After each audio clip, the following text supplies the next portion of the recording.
Hello, we met again in the VNA broadcast daily and following today's highlights.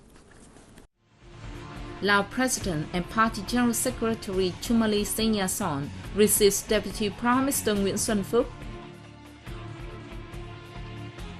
National Conference reviews outcomes of major policies for rapid and sustainable development 5 years after the country joined the WTO. Japan helps the capital city of Hanoi implement a pilot project to treat industrial waste.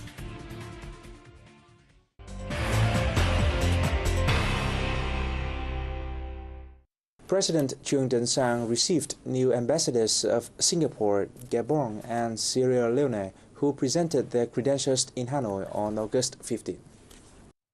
In his meeting with Singaporean Ambassador Ng Teck Hin, President Sang praised Singapore in its performance as one of the leading investors in Vietnam. The president called on the two sides to enhance cooperation in trade, education training, and judicial affairs. On welcoming Gabon Ambassador Jean-Robert Goulom-Gana, the state leader highly valued Gabon's contributions to peace, stability, and development in the region and the world at large. He expressed his hope that Gabon will work as a bridge between Vietnam and the economic and monetary community of Central Africa. At a reception for Sierra Leone Ambassador Abubakar Munti Camara, Sang affirmed Vietnam's support for the country in many areas, including food security. A national conference took place in Hanoi on August 14th to review the implementation of a party resolution on major policies to develop the economy in a rapid and sustainable manner after the countries became a member of the World Trade Organization. Prime Minister Nguyễn Tấn Dũng chaired the event. The Prime Minister said Resolution 8 of the Party's Central Committee has brought about great and practical results, significantly contributing to the country's common achievements. He affirmed that almost all commitments to the World Trade Organization have been fulfilled, adding that impact of the commitments can now be assessed effectively. Regionally, Vietnam has integrated more intensively into ASEAN, heading towards the building of the ASEAN community by 2015. Therefore, it is time for Vietnam to look back and comprehensively evaluate the implementation of the resolution in order to seek solutions to continue improving the efficiency of international integration in general and international economic integration in particular, he noted. A report by Minister of Industry and Trade Vũ Huy Hoàng said the country has initially benefited from opportunities that come along with WTO membership, in particular outside capital sources to serve investment for development. The export of goods, services, and labor has been boosted, while many domestic industries have proven their competitive capacity after the domestic market was opened up under WTO commitments. Reports by other ministries and local governments also noted significant changes for the better in various aspects, from external relations to domestic social affairs. Prime Minister Dũng said, however, the integration process has revealed the weaknesses in the economy. He stressed that those shortcomings must be addressed in the time to come for the country to enter a new stage of development when we not only cope well with external challenges, but also take the initiative in reaching out to the world. Deputy Prime Minister Nguyễn Xuân Phúc met with Laos State President and Party General Secretary Chumali Senyason on August 14th as part of his working visit to Laos. Phúc, who is also head of the Vietnam-Laos Cooperation Subcommittee, informed his hosts of the outcomes of the 34th meeting of the Intergovernmental Committee. He said during the past 6 months, both countries have seen their cooperation grow stronger in many fields, helping bolster and promote the special solidarity between Vietnam and Laos. The Deputy Prime Minister added that the two sides have worked out a pilot procedure for Laos to implement projects funded by the Vietnamese government in order to increase the efficiency of bilateral investment cooperation.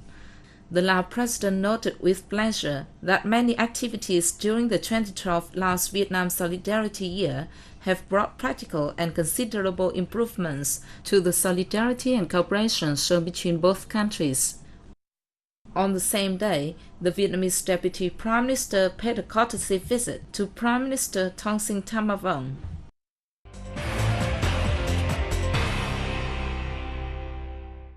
The Vietnamese Embassy in the United Kingdom and the United Kingdom ASEAN Business Council on August 14th organized a Vietnam-UK Trade and Investment Promotion Conference in London. The meeting was held on the occasion of a Hanoi delegation's visit. The event attracted representatives from nearly 70 UK businesses and trade organizations. Vice Chairman of the Hanoi People's Committee Nguyễn Huy Tưởng said, UK businesses have so far implemented 158 projects in Vietnam, but only 34 projects are in Hanoi, worth $67 million. He expressed his hope that there will be more UK businesses to invest in the capital city.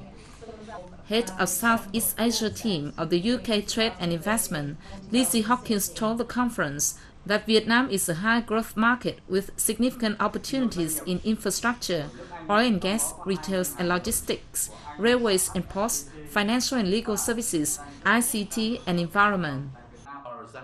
Paul Smith, Executive Chairman from Havinas Outsourcing, which is providing IT services, said his company has been doing business in Vietnam for 12 years. He said UK business people should come to look for great commercial opportunities in Vietnam, as the country has so much potential. A host of Vietnamese and Sri Lankan businesses gathered at a trade exchange in Ho Chi Minh City on August 14th to seek business opportunities.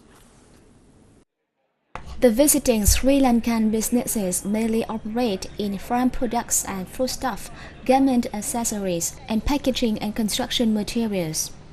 Speaking at the event, Sri Lankan Minister of Industry and Commerce Rohita Thirakaratne, who led the delegation, said Vietnam's economy is growing fast and holds a lot of potential. He expressed his hope that Vietnamese businesses will cooperate and promote Sri Lankan products in the country. In 2011, two-way trade turnover between the two countries stood at $113 million.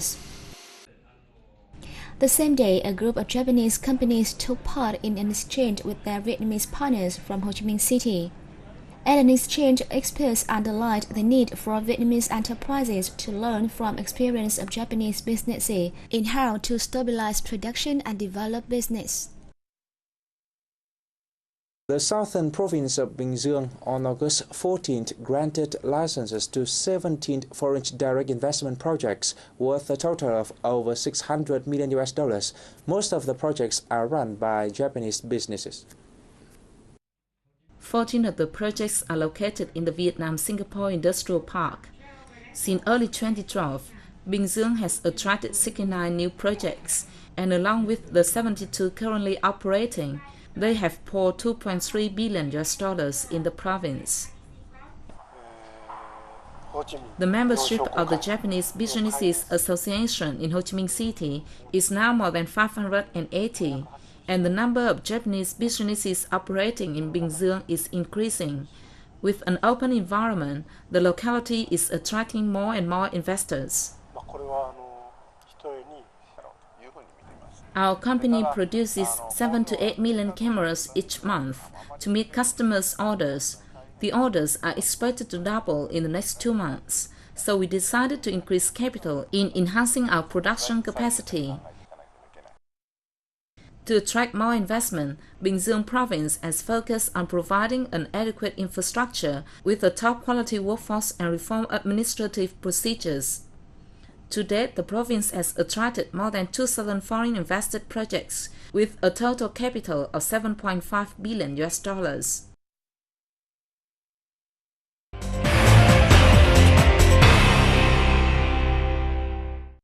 The Japanese company Hitachi Zosen and the Hanoi Urban Environment Company signed in Hanoi on August 14th a pilot project to treat industrial waste in Hanoi's Sok Sơn district. the Japanese New Energy and Industrial Technology Development Organization, the Vietnamese Ministry of Natural Resources and Environment, and the Hanoi People's Committee first began to research the project in 2010.